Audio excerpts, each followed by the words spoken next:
Bienvenue dans cette nouvelle capsule de la magie du dimanche, magicienne. Contente de te retrouver ici. Hem, on parle souvent, j'entends souvent ça, les magiciennes ou d'autres femmes là, dans la société qui vont dire: «Ah, j'ai de la misère à mettre mes limites. J'ai de la misère à mettre des limites. Moi, j'ai de la misère à mettre des limites parce que je veux plaire. De la misère à mettre des limites aux autres parce que je veux plaire. Parce que je veux être aimée, que je veux montrer que moi je suis capable, et cetera. Ou bien des femmes qui vont dire: «Je mets ma limite, mais les autres, ils respectent pas ma limite, ils n'acceptent pas ma limite, ils respectent pas, ils passent par-dessus ma limite, ben, ils vont étirer l'élastique. Puis là, ça paraît pas, mais ils étirent, ils étirent, ils étirent. Finalement, ils respectent pas mes limites et l'autre ne respecte pas mes limites. Je suis tannée des gens qui ne respectent pas mes limites. Je me choisis et je ne vais plus jamais accepter quelqu'un qui ne respecte pas mes limites. Là, j'ai de l'air à me moquer de ces gens-là, mais je me moque pas, en fait. Mais on parle très peu des limites qu'on se met à soi-même. Puis là, je suis pas en train de parler de blocage. Ah, j'aimerais ça, dans une soirée de karaoké, j'aimerais ça monter sur scène, puis aller chanter une chanson, mais je me mets ma limite parce que je suis gênée puis que je veux pas faire rire de moi, fait que je me mets une limite. Je parle pas de cette limite-là. Je parle de les limites que tu demandes aux autres, là. Je veux être respectée. Je veux pas que tu me pousses à faire quelque chose que je veux pas faire. Quand j'ai besoin de me reposer, je veux que tu me laisses me reposer. Je veux que ça soit équitable dans les tâches qu'on a à faire, que ce soit à la maison, que ce soit dans ton équipe de travail. Je veux que ce soit équitable. Je veux que mes enfants me respectent. Je veux pas que mes enfants me crient des bêtises par la tête. Je n'accepte pas. Je ne veux pas que mes amis m'insultent. Je n'accepte pas. OK. C'est tout beau, comme je suis d'accord avec tout ça. Là, on va inverser ça un petit peu. Toi, quand tu t'insultes toi-même, est-ce que tu respectes les limites que tu imposes aux autres? Quand tu te dis: «Asti que je suis conne. Pourquoi j'ai fait une affaire de même? Je suis donc bien conne. Je suis donc bien grosse. Je suis donc bien laide quand je me regarde dans le miroir». Est-ce que toi, tu respectes les limites que tu imposes aux autres?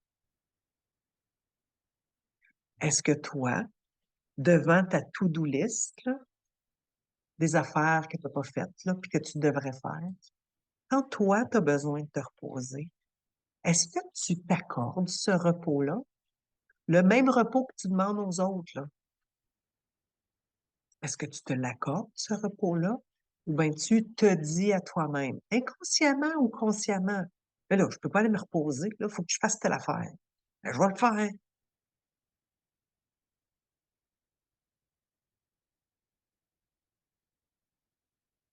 Si toi, t'étires tes propres limites de bien-être, là, je parle pas de sortir de la zone de confort, puis c'est pas de ça que je parle, là.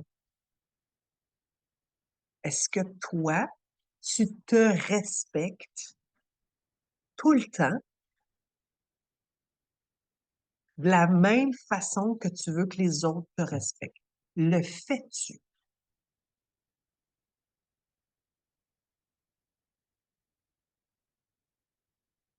Est-ce que ça se pourrait qu'à partir du moment où tu développes ta propre intégrité intérieure de je, je ne traverse plus jamais une limite que je me mets. Plus jamais. Je ne le fais plus. Et que pour de vrai, tu ne le fais plus. et que pour de vrai, tu n'abuses plus jamais de toi-même, est-ce que ça se pourrait que les autres ne vont plus jamais abuser de toi? Parce que énergétiquement, ça va se sentir que c'est pas possible. Il y a plus personne qui abuse de moi, il y a plus personne qui respecte mes limites. Puis j'ai pas besoin de poser mes limites. J'ai pas besoin de faire ça. Ça se fait tout seul. Ça se fait, c'est tout.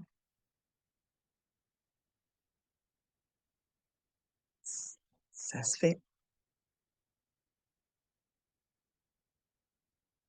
Ça n'a pas toujours été le cas. C'est un travail que j'ai fait. Et partir du moment où toi, là, tu vas respecter tes propres limites, que tu vas te donner du repos quand tu en as besoin, que tu vas arrêter de t'insulter. Tu vas voir, les autres, ils vont arrêter de t'insulter. Que tu vas arrêter d'empiéter sur toi-même, que tu vas arrêter d'abuser de ton réservoir à énergie, puis de ta batterie. Les gens, ils vont arrêter d'abuser de toi.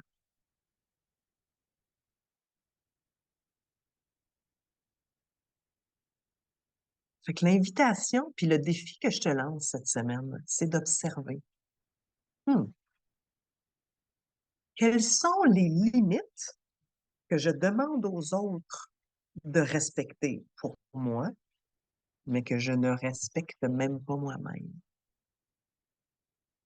À quel moment tu voudrais donc pas que quelqu'un te dise est-ce que t'es conne, mais que toi, tu te le dis.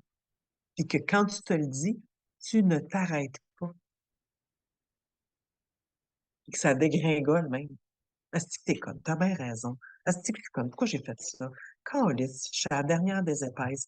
Et tu finis par te parler comme tu n'accepterais jamais que quelqu'un d'autre te parle.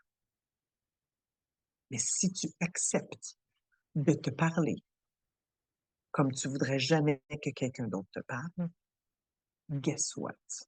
Il va y avoir quelqu'un, quelque part, à l'extérieur de toi, qui va venir te refléter ça et te le mettre en pleine face.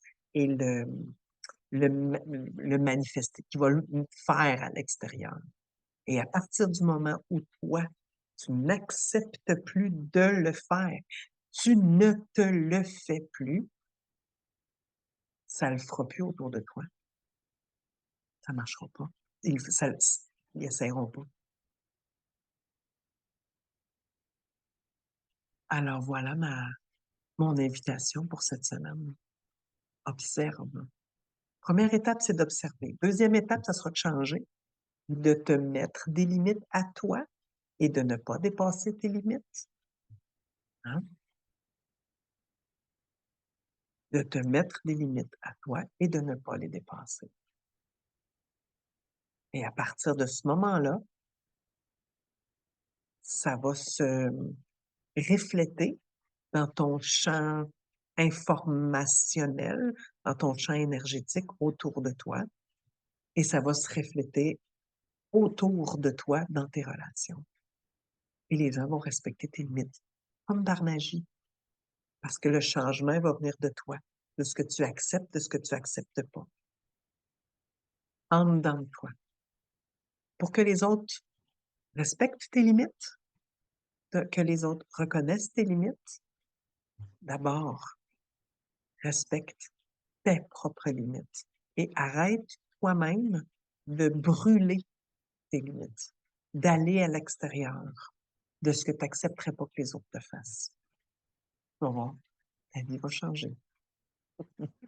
Observe ça. Fais-moi part de tes observations, de tes prises de conscience. Ça m'intéresse toujours, bien sûr, de contribuer à ta guérison. Mais surtout, magicien, n'oublie pas, reste en mouvement, dans la vérité, dans la compassion. Bonne guérison, magicien.